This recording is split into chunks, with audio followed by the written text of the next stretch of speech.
Bonjour, je m'appelle Lisa-Marie Bailly. Je suis actuellement apprentie RH pour une durée de 2 ans au sein de la division des cabinets et plus précisément au sein du bureau des ressources humaines et de l'administration générale.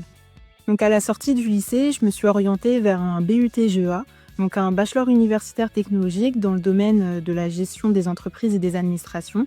Et en deuxième année, je me suis spécialisée dans la gestion et le pilotage des ressources humaines, où j'ai pu effectuer un stage de 2 mois et demi au sein de l'assistance publique des hôpitaux de Paris, donc à l'hôpital Saint-Louis, et plus précisément au sein de la direction de la recherche clinique et de l'innovation, où j'ai pu occuper donc un poste de gestionnaire RH. Donc ce stage de 2 mois et demi m'a vraiment permis de découvrir le côté très professionnalisant de ma formation, mais également de découvrir que la gestion des ressources humaines, c'était pas que de la gestion du personnel, c'était aussi du développement de compétences, de la formation, du recrutement et surtout une grande part d'attractivité au sein de la PHP, qui est d'ailleurs l'un des enjeux de la fonction publique aujourd'hui. Enfin, ma troisième année était une année d'apprentissage où j'ai pu occuper un poste d'assistante formation au sein de chez Conforama France sur un rythme de 3 jours, 2 jours. Donc 3 jours en entreprise et 2 jours en formation.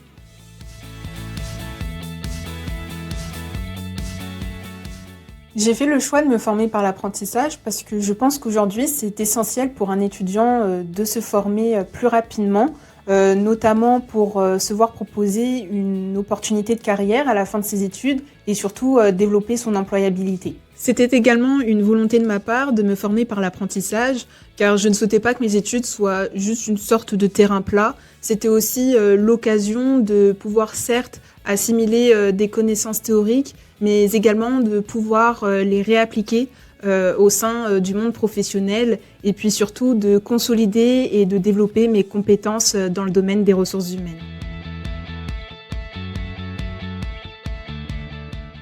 Je pense tout à fait qu'allier travail-études, ça peut être difficile pour un apprenti, puisque durant sa période d'apprentissage, il y aura des temps forts, c'est-à-dire qu'à l'école, on nous attribuera des projets et plus de 80% du projet, je dirais, se fait en totale autonomie à la maison.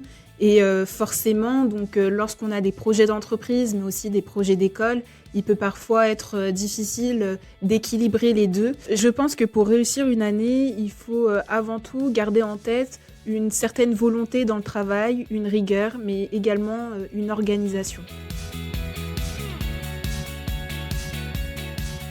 J'ai décidé de rejoindre la division des cabinets et plus précisément le BRAC, puisque lors de mon premier entretien avec Madame Christine Boulay-Filleul et Sylvie Jointré-Roussel, j'ai tout de suite ressenti ce côté de bienveillance, de reconnaissance du travail et de bien-être, qui sont pour moi des vecteurs de motivation pour apprécier un poste.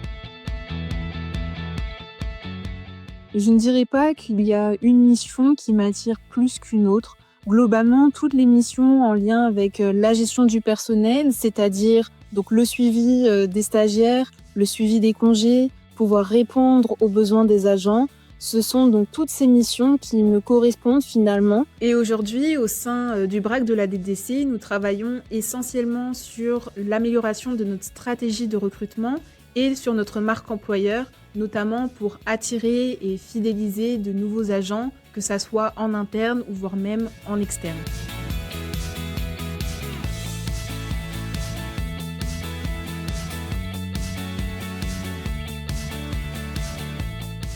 À la fin de mes 2 ans d'études, et si j'ai l'opportunité, j'aimerais pouvoir travailler à l'international afin de consolider mes connaissances en ressources humaines et développer mes compétences. C'est l'occasion pour moi de m'enrichir humainement et culturellement parlant, mais aussi de découvrir un nouveau style de management et une culture d'entreprise anglophone. Par la suite, j'aimerais transmettre mon expertise auprès d'entreprises françaises et être porteur d'innovation RH.